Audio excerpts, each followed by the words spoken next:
गया कपिला मई।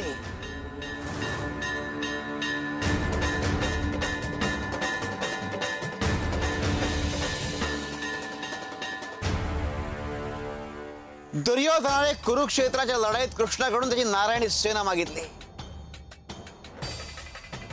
आणि कृष्णासारख्या योद्धाचा साक्षात देवाचा अवहेर केला। दुर्योधन त्याच युद्धात संपला। काळ बदलला पण दुर्योधनाची वृत्ती मात्र अजूनही संपलेली नाही। स्वामी तुम्ही हे कोणाबद्दल बोलताय? पांडुरंग आणि सुदर्शन बद्दल।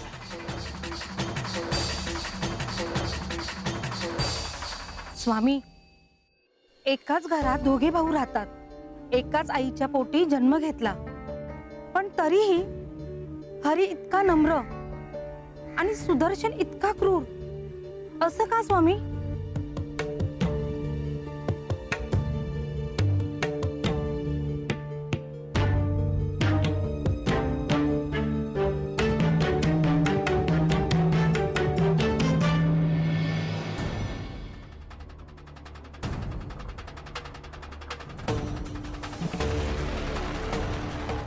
स्वामी या दगडाचं काय करायचं?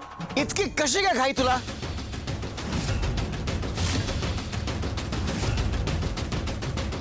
अहो मुलाला जाऊ देऊ नका। काय झालंय तुम्हाला?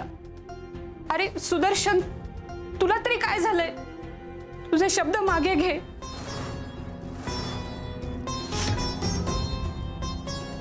अहो तुम्हीच म्हणायचात ना स्वामी आपलं सर्व काही आहे। सकू माझा निर्णय झालाय। आता या विषयावर आणखी चर्चा नको। अगं आई त्या स्वामींनी काय केलंय? आमच्या दोघांचा अपमान केलाय। जे आमच्या सोबत नाहीत त्यांना या घरामध्ये स्थान नाहीये। भाऊजी स्वामींना स्थान देणारे आपण कोण? स्वामी म्हणजे साक्षात तत्व, ते ज्याला स्थान देतात त्यालाच मिळतं आणि गरज पडली तर तेच प्रत्येकाला त्याचं खरं स्थान दाखवतात।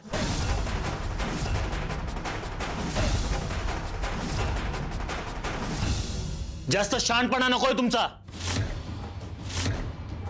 चला निघा इथून।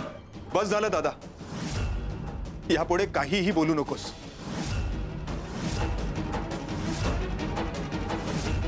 आम्हाला जितकं समजायचं होतं तितकं समजलंय। चल श्रावणी।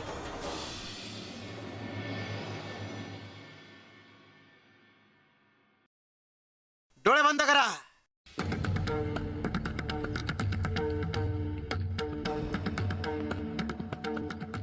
शिव शंकर शंभो।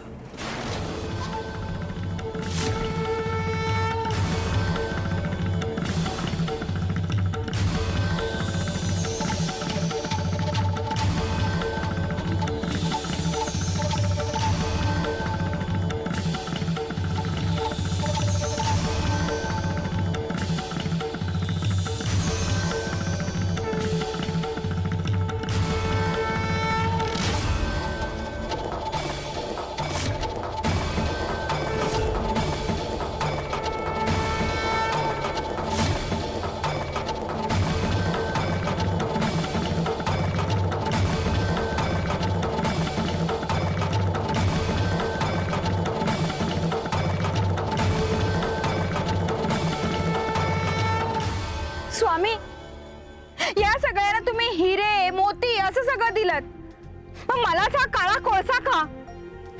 हे तू सोडावून घेतलंयस।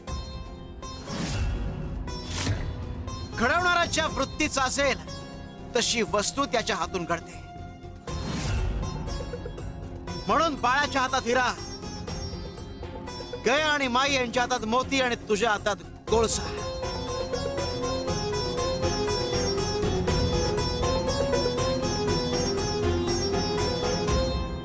शिव शंकर शंभो।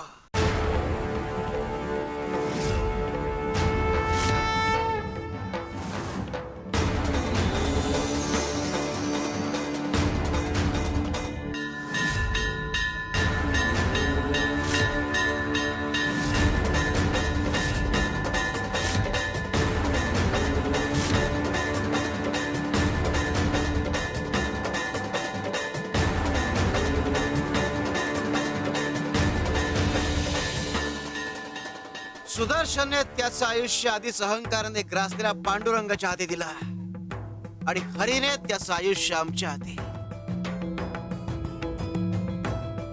अरे फक्त प्रल्हादाला सुद्धा त्याच्या घरच्यांनी नाकारलं, पण भगवंताने त्याचं रक्षण केलं. जो आमचा झाला तो तरणार. शिव हरी शंकर नमामि शंकर शिव शंकर शंभो. हे गिरिजापती भवानी शंकर शिव शंकर शंभो. अहो अहो ऐका ना. बस या विषयावर आणखी चर्चा नको.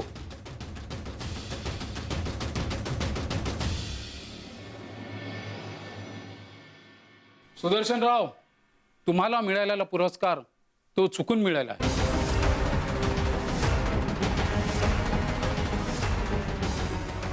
काय बोलताय तुम्ही? नामांकनात काही घोळ झाला होता. या यादीवर खऱ्या हकदाराचं नाव आहे आणि तो दुसरा तिसरा कुणी नसून हरी आहे.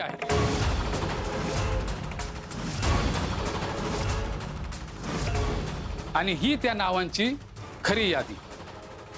काय पण काय बोलताय?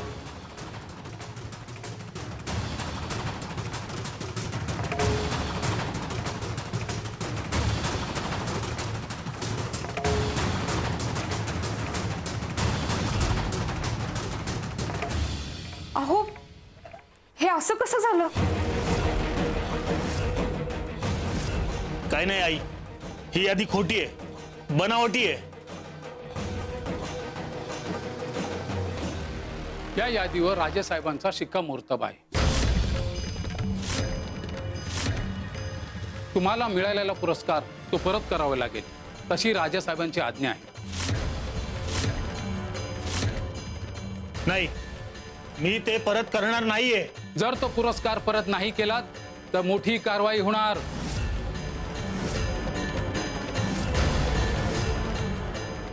सुदर्शन, शांत हो आणि ते जे काही आहे ते देऊन टाक त्यांना.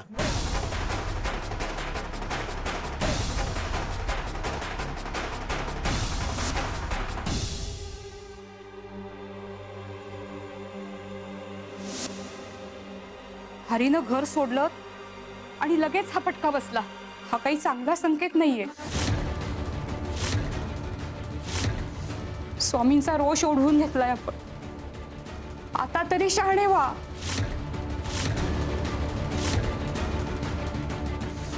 सकू, असं काही नसतं ग, फक्त योगायोग आहे हा. आई, ही सगळी अंधश्रद्धा आहे. आता हे बक्षीस हरी भाऊजींना मिळेल आणि मिळू दे. जास्त दिवस तग धरू शकेल असं वाटत नाही मला.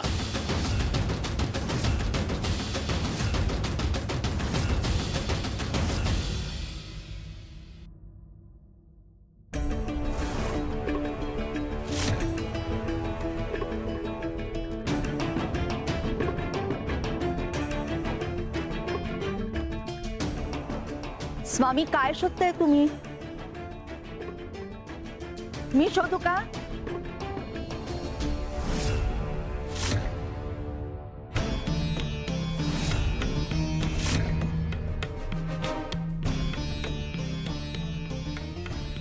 अहंकाराच्या अंताची सुरुवात होणार आहे.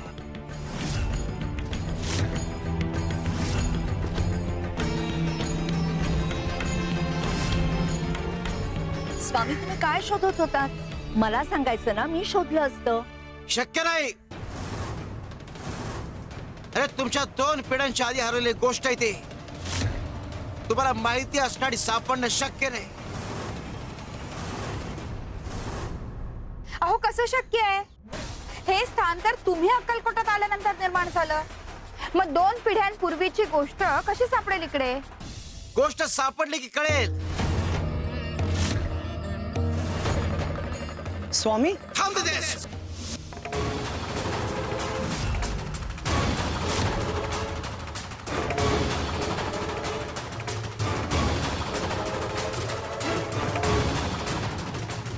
माई, माझं काही चुकलंय का?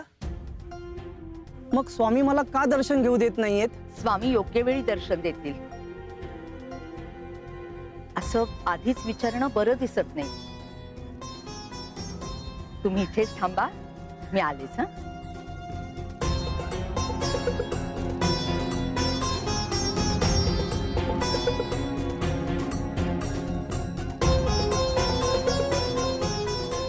चला या या तिथे या, स्वामी बोलवतील. हो या.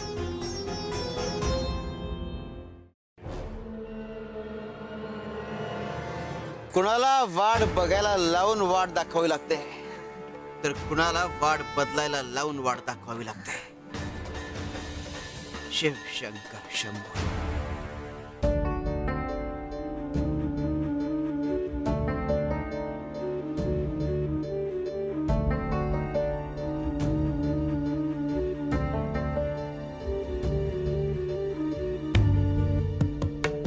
श्रावणी, आपण आता काही दिवस धर्मशाळेमध्येच राहू. पण एक खरं सांगू, ही अपेक्षा नव्हती का? स्वतःचं घर, आपलीच माणसं, पण त्यांच्या मनात आपल्याबद्दल इतका तिरस्कार. आता हेच आपलं वास्तव्य आहे. इथं राहायची व्यवस्था होईल काही दिवस, पण तुम्हाला शेती करायची आहे ना? श्रावणी, अगं त्यासाठी जमीन हवी. अहो, मग माझं स्त्रीधन विकून आपण जमीन घेऊया. नाही श्रावणी, अगं त्या पैशामधून मला घर घ्यावंसं वाटतंय. अगं तुझ्या डोक्यावर देखील छप्पर हवं ना. आपण किती दिवस असं या धर्मशाळेमध्ये राहणार आहोत? घर घेऊ, पण उदरनिर्वाहाचं काय? शेतीच नाही केली तर घर कसं चालवायचं? श्रावणी, अगं त्यासाठी मी काहीही करीन.